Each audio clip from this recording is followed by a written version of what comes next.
Question number 1 to 5 property base के question जहां without expansion हम लोगों ने प्रूव करके दिखाया था। अब क्वेश्चन नंबर 6 लेते हैं। क्वेश्चन नंबर 6 ऑब्जर्व करें स्टूडेंट, बेसिकली ये स्क्यू सिमेट्रिक डिटरमिनेंट है। स्क्यू सिमेट्रिक मैट्रिक्स आपने पढ़ रखी, जहां प्रिंसिपल डायगोनल के एलिमेंट 0 होते हैं और प्रिंसिपल डायगोनल के अक्रॉस के एलिमेंट का साइन माइनस होता है। आपको दिखा देता हूं वापस। प्रिंसिपल डायगोनल के एलिमेंट आप देखिए सारे 0 है, ओके, और इसके अक्रॉस के एलिमेंट के साइन चेंज है। तो इन क्वेश्चनों को करने के लिए, specially symmetric and skew symmetric question करने के लिए डायरेक्ट नहीं होगा, थोड़ी सी एक्स फैक्टर लगता है, थोड़ी सी ट्रिक लगती है, थोड़ी सी स्टार्टिंग होती है, वो स्टार्टिंग फोकस करिए। यहाँ पे इस क्वेश्चन को मैं 2 तरीके से करके दिखाऊंगा। पहला तरीका सबसे शॉर्टकट तरीका, सबसे इजी तरीका है, वो देखिए तरीका क्या है। अपोज मैंने बोला इनकी स्टार्टिंग आपको याद रखनी पड़ेगी। Let delta is equal to 0 a minus B minus A 0 minus C B C 0। अब मैं क्या कर रहा हूं, R1 में C से मल्टीप्लाई कर रहा हूं। अगर मैं किसी रो को किसी एलिमेंट से मल्टीप्लाई करूंगा तो डिवाइड भी करूंगा, अगर सिर्फ मल्टीप्लाई करूंगा तो वैल्यू ऑफ डिटरमिनेंट आपकी चेंज हो जाती है। तो अगर मल्टीप्लाई किया डिवाइड भी करेंगे क्योंकि हम वैल्यू चेंज नहीं कर सकते हैं। C से मल्टीप्लाई किया 0 को C से मल्टीप्लाई करेंगे 0 आएगा। AC minus BC again minus का A 0 minus C BC C 0। Okay student, अब मैंने देखा यहाँ पे BC है तो मैं R2 को B से मल्टीप्लाई कर रहा हूँ। थोड़ा सा एक बार ऑब्जर्व करें, अगर मल्टीप्लाई करूंगा तो पहले डिवाइड भी करूंगा तो BC हो जाएगा, तो 0 AC माइनस BC माइनस का AB 0 माइनस का BC BC BC 0। अब पहला काम, अब R1 माइनस R1 में से R2 के एलिमेंट माइनस करो। क्या करने वाला हूं वो एंड में आपको लगेगा, हाँ अब इसे R1 माइनस R2, तो R1 में से R2 माइनस होगा, 0 माइनस A प्लस B आ जाएगा, 0 माइनस AC माइनस 0 AC हो जाएगा। अब माइनस का BC माइनस माइनस प्लस हो जाएगा, साइन चेंज हो जाएगा, ये बन जाएगा आपका 0 माइनस का AB 0 माइनस का BC 0। ओके, अब स्टूडेंट देखिए यहाँ BC यहाँ A है, तो अब मैं क्या करूंगा, सॉरी यहाँ पे रह गया 1/BC। अब मैं R3 को A से मल्टीप्लाई कर दूं, A टाइम्स ऑफ R3, तो A से मल्टीप्लाई करूंगा, फाइनली डिवाइड भी करूंगा तो 1/ABC, ये बनेगा AB AC 0 माइनस का AB 0 माइनस का BC। अब A से मल्टीप्लाई किया AB AC और 0। अब देखिए identical, R1 is identical with R3, तो अगर आइडेंटिकल एनी टू रोज और column are identical then the value of that determinant is equals to 0।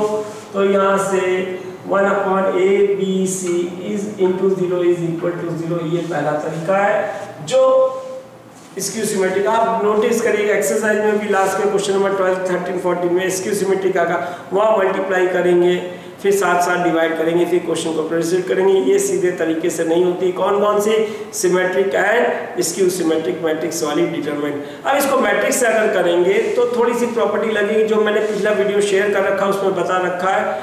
First property, अगर मैं किसी डिटरमिनेंट की रोज को कॉलम को चेंज करूंगा उनकी वैल्यू सेम रहती है। तो मैंने बोला था ये मैट्रिक्स में क्या होती है, रोज ट्रांसपोजिंग।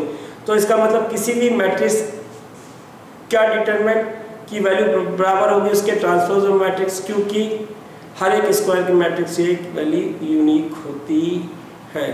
तो देखिए क्वेश्चन यहाँ पे, इसको कैसे दूसरे तरीके से कर सकते हैं।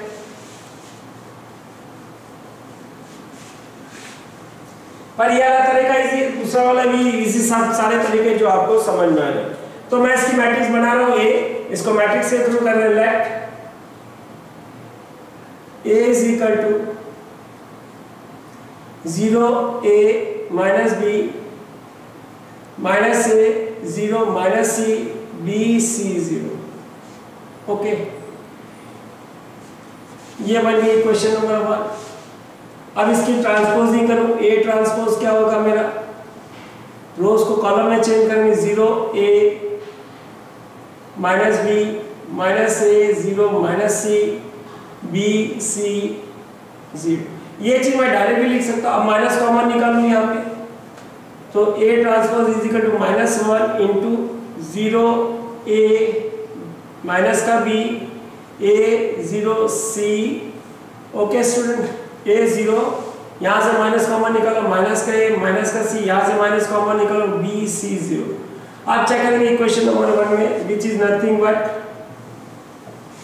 तो ये चीज हम नहीं लिखे, हम ये चीज डायरेक्ट लिख सकते हैं। आप लोगों को डायरेक्ट क्वेश्चन यहाँ से स्टार्ट करना पड़ेगा। क्यों एक सिमेट्रिक स्क्यू सिमेट्रिक डिटरमिनेंट है, is a skew symmetric determinant, तो A ट्रांसपोज किसके बराबर होता है, नेगेटिव फॉर्म। आप यहाँ से डायरेक्ट स्टार्ट कर सकते हैं क्योंकि हम लोग ने मैट्रिक्स पढ़ रखी, मैंने आपको ये दिखाने की कोशिश की। ओके, तो हमने P1 में जो पढ़ा था, P1 में मैंने आपको प्रॉपर्टी समझाई थी, basically changing rows into column कुछ नहीं है, ट्रांसपोजिंग ऑफ मैट्रिक्स है। तो determinant value of A transpose is equal to the determinant value of that. अब ये ऑर्डर 3 की डिटरमिनेंट है, -1 की पावर 3 हो जाएगी, that is A transpose determinant of that -1 की पावर 3 माइनस का 1 होगा, तो A transpose is equal to determinant of -A, और ट्रांसपोज की S determinant of A transpose किसी मैट्रिक्स की ट्रांसपोज की वैल्यू उस मैट्रिक्स के बराबर होती है, तो इसकी जगह A ट्रांसपोज लिख सकते हैं, A ट्रांसपोज जगह A लिख सकते हैं, -A इधर आएगा, twice of determinant A is equal to 0, that is determinant of A is equal to 0, determinant of A ये थी आपकी। If A is this, then determinant of A is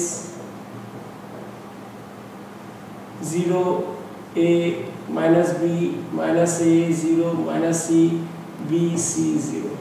okay student, तो ये तरीका हमारा रहेगा।